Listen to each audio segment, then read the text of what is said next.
இங்கே இந்த சீரியஸோட ஹீரோ லிங்கம் ஸ்போர்ட்ஸ் கோட்டாவில் உள்ள போலீஸ் வேலையில் சேரணுன்னு அந்த ஆண்டு அவங்க ஊரில் நடந்த கபடி போட்டியில் ரொம்ப தீவிரமாக விளையாண்டு ஜெயிக்கிறான். ஆனால் அந்த வருஷத்துக்கான ஸ்போர்ட்ஸ் கோட்டா செலெக்ஷன் லிஸ்ட்டில் அவனோட நேம் மட்டும் வராமல் போயிடுது. அதனால் அவன் அதை நினச்சி ரொம்ப ஃபீல் பண்ணான்.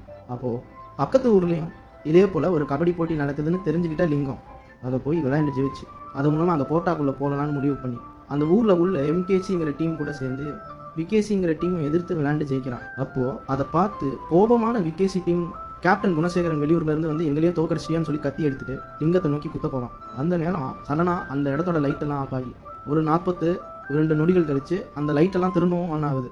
அப்போது அந்த குணசேகரன் இடுப்பில் கத்தியால் குத்துப்பட்டு லிங்கத்தோட மடியில் விழுந்து கிடக்கிறான். அந்த சமயம் அதை பார்த்த அந்த ஊர் மக்கள் எல்லாரும் லிங்கம் தான் இந்த கொலையை பண்ணியிருப்பான்னு நினச்சி கத்த ஆரம்பிச்சிடுறாங்க.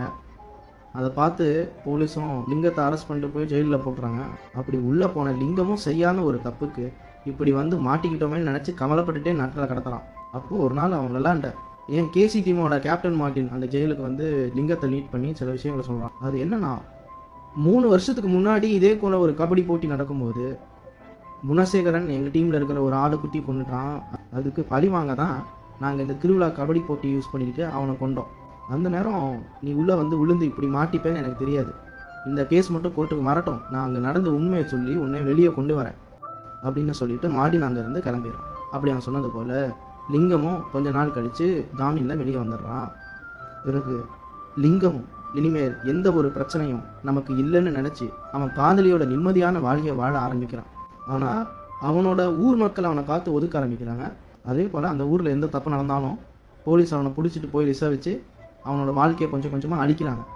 அப்போது அதை பார்த்து அவன் நண்பனோட அண்ணே செல்லத்துற லிங்கம் தனியாக இருந்தானா போலீஸ் அவனுடைய வாழ்க்கையை ஃபுல்லாக அழிச்சிருவான்னு நினச்சி அந்த ஊரில் பேரும் செல்வாக்கும் நிறைஞ்ச செல்லக்காண்டிங்கிற ஒரு பெரிய ரவுடி கிட்ட லிங்கத்தை பத்திரமா பார்த்துக்கோங்கன்னு சொல்லி சேர்த்து விட்றான். அவரும் செல்லத்துறை கிட்ட சரின்னு சொல்லி லிங்கத்தை அவர் கூட சேர்த்துக்கிறாரு. லிங்கமும் அவர் கூட சேர்ந்து அவருடைய சாராய பிஸ்னஸை பார்த்துக்கிட்டு கொஞ்சம் கொஞ்சமாக அவரோட மனசில் இடம் பிடிச்சி அவரோட டீம்லேயே ஒரு பெரிய ஆகுறான். அவரும் அவனோட திறமையை பார்த்து அவனுக்கு பைக்கு காரணம் வாங்கி கொடுத்து அவன் கூட வச்சுக்கிறாரு. அப்படியே நாட்கள் போக ஒரு நாள் செல்லப்பாண்டி இருக்கிற ஊரோட இன்னொரு பக்கத்தை ஆண்டுட்டு இருந்த சாமியப்பா செல்லப்பாண்டியை கொல்லணும்னு முடிவு பண்ணி அவர் போன வண்டியில் பாம்பு வச்சு கொண்டு வர்றான். அப்போ அதை பார்த்து ஷாக்காகி போன லிங்கம் சாமியப்பனையும் அவனோட ஆட்களையும் அவங்களோட ஏரியாக்குள்ளே வச்சு அடிச்சே கொண்டுறான். அன்னையிலேருந்து லிங்கம் அந்த ஊரோட ஒரு மிகப்பெரிய ரவுடியாக கலந்துறான். அதோட எல்லா பிரச்சனையும் முடிஞ்சதுன்னு நினச்ச லிங்கத்துக்கு தரையும் விரோதிகளும் அதிகமாக ஆரம்பிக்கிறாங்க. லிங்கமும் அது எல்லாத்துக்கும் தயாராகி நிற்கிறான். அதோட இந்த சீரியஸும் முடியுது.